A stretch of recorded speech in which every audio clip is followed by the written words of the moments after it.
सभी कभी न कभी किसी न किसी गुरु के शिष्य अवश्य रहे होंगे और आपके साथ आपके अन्य साथी भी उसी गुरु से शिक्षा ग्रहण करते होंगे। कई बार शिष्य को यह लगता है कि हमारा जो गुरु है किसी विशेष शिष्य को ज़्यादा पसंद करता है या उसके प्रति हमारे गुरु का लगाव ज़्यादा है, और वो इस बात की धारणा अपने दिमाग में बैठाते हैं कि यह जो बालक है या तो बहुत किसी अमीर परिवार से इसका संबंध होगा या इसके माता पिता किसी बड़ी पोस्ट पे अधिकारी होंगे। इसी कारण हमारे गुरुजी इस बालक में इतना अधिक स्नेह या इस बालक का इतना अधिक ध्यान रखते हैं। लेकिन ऐसी बात नहीं है, क्योंकि कोई भी जो सच्चा गुरु होता है वह बालक के पारिवारिक पृष्ठभूमि में न जा करके उसमें निहित उसके गुण, उसकी योग्यताओं, उसकी क्षमताओं के कारण ही उस बच्चे के प्रति अपना अतिरिक्त लगाव या स्नेह दिखाता है। नमस्कार, आप देख रहे हैं मैं और मेरी कक्षा, और मैं हूं वेद प्रकाश गौड़। आज मैं आप सब के साथ हमारे इतिहास में वर्णित एक ऐसी घटना साझा करना चाहता हूं जिसे सुन करके, जिसे जान करके मुझे पूरा विश्वास है कि आपकी आत्मा भी अंदर से झंगोर जाएगी, अंदर से प्रेरित हो जाएगी। बहुत सारे बालक थे, शिष्य थे, उनका एक गुरु था। उस जो गुरु था, उस गुरु का स्नेह एक बालक विशेष में बहुत ज़्यादा था। तो उन सभी शिष्यों के मन में यह धारणा उत्पन्न हुई कि हमारे गुरुजी का इस बालक विशेष में जो स्नेह है उसका कारण ये है कि इस बालक के जो पिताजी हैं वह तो राजा के सामंत हैं, राजा के सामंत। इसी कारण हमारे गुरु का इस बालक में इतना अधिक स्नेह या इतना अधिक इस बालक पे ध्यान देते हैं। अब गुरु तो गुरु होता है, गुरु के दिमाग में यह बात आ गई। उसने इन शिष्यों के दिमाग में फैली इस धारणा को तोड़ने के लिए एक योजना बनाई। उसने सभी शिष्यों को कहा कि हम सारे जंगल में चलते हैं। सभी बालक गुरुजी के साथ जंगल में चल दिए। जंगल में रात हो गई। रात होने के उपरांत गुरुजी ने कहा कि हम इसी जंगल के अंदर एक गुफा है, इस गुफा के अंदर विश्राम करेंगे। रात को सभी शिष्य उस गुरु के साथ उस गुफा के अंदर विश्राम करने लगे।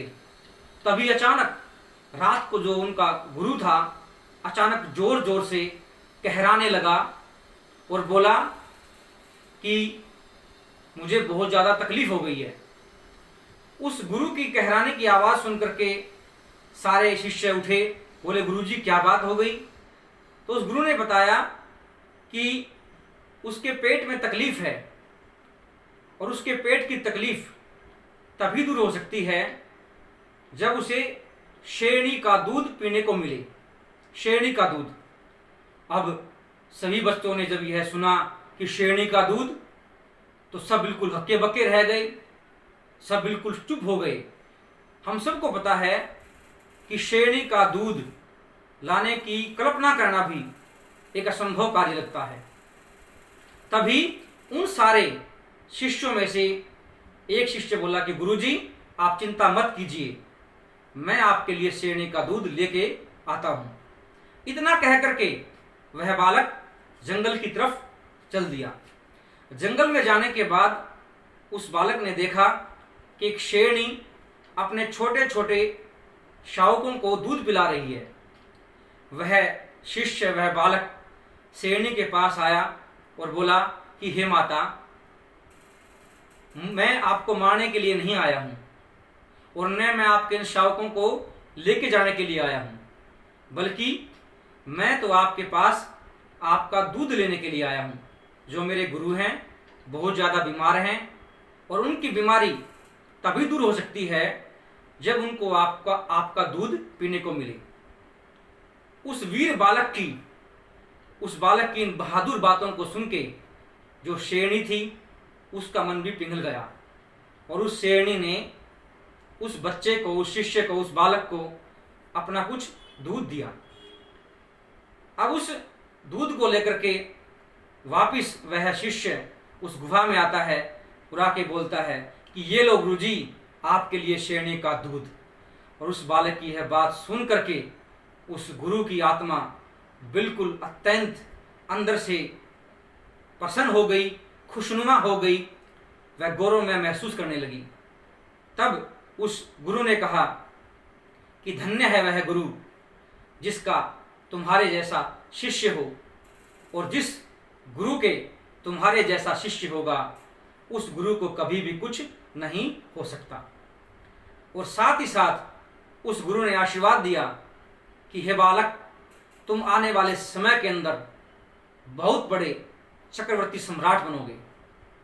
और आपको जान के हैरानी होगी कि उस गुरु की आत्मा से निकली सच्ची बातें बिल्कुल यथार्थ हुई, सत्य हुई, और वह बहादुर वीर बालक आगे चल करके हमारे भारतवर्ष का बहुत बड़ा सम्राट बना, राजा बना। अब ये पूरी कहानी जब आपके सामने आ गई है तो आपके मन में एक प्रश्न, एक जिज्ञासा उत्पन्न हो रही है कि वह वीर बालक कौन था। ऐसा बालक जो कि शेरनी का दूध अपने गुरु के लिए लेके आ सकता है, जो शेरनी के सामने गया तब भी उसकी आत्मा बिल्कुल कांपी नहीं, बल्कि उसके अंदर की मजबूती, उसका हौसला कायम रहा। और साथ ही साथ आप जानना चाहेंगे कि ऐसा गुरु कौन होगा जो अपने बालकों की मन की भावनाओं को समझ सकता है, वह अपने शिष्यों के मन में फैली गलत धारणा को तोड़ने के लिए इस प्रकार से एक योजना बनाएगा। चिंता मत कीजिए, इन दोनों का जवाब मेरे पास है। वह जो गुरु थे उन गुरु का नाम है समर्थ गुरु रामदास। समर्थ गुरु रामदास। और वह जो वीर बालक था, वह जो बहादुर बच्चा था, जो शेरनी का दूध अपने गुरु के लिए लेके आया, उस बालक का नाम था छत्रपति वीर शिवाजी महाराज। छत्रपति वीर शिवाजी महाराज। तो मुझे उम्मीद है कि आपने इस छोटी सी कहानी के उपरांत अच्छी तरह जान लिया होगा कि आज हम जिस भारतवर्ष में रह रहे हैं उस भारतवर्ष को एक मजबूती देने के लिए, हमारे भारतवासियों में हिम्मत देने के लिए उस समय भी ऐसे ऐसे राजा हुए हैं जिन्होंने अपने कार्यों के द्वारा सभी के अंदर नई प्रेरणा भरी व सभी के अंदर नया हौसला उत्पन्न किया। उम्मीद है आपको यह बहुत ही छोटी सी कहानी पसंद आई होगी और यह कहानी हमारे इतिहास के अंदर वर्णित है। अगर आपको यह कहानी पसंद आई हो तो उम्मीद करता हूं कि आप मेरे आने वाले वीडियो भी जरूर देखेंगे, जिसके अंतर्गत मैं इसी प्रकार से महाराज शिवाजी के जीवन के बारे में भिन्न भिन्न घटनाएं आपके सामने प्रस्तुत करूंगा। नमस्कार।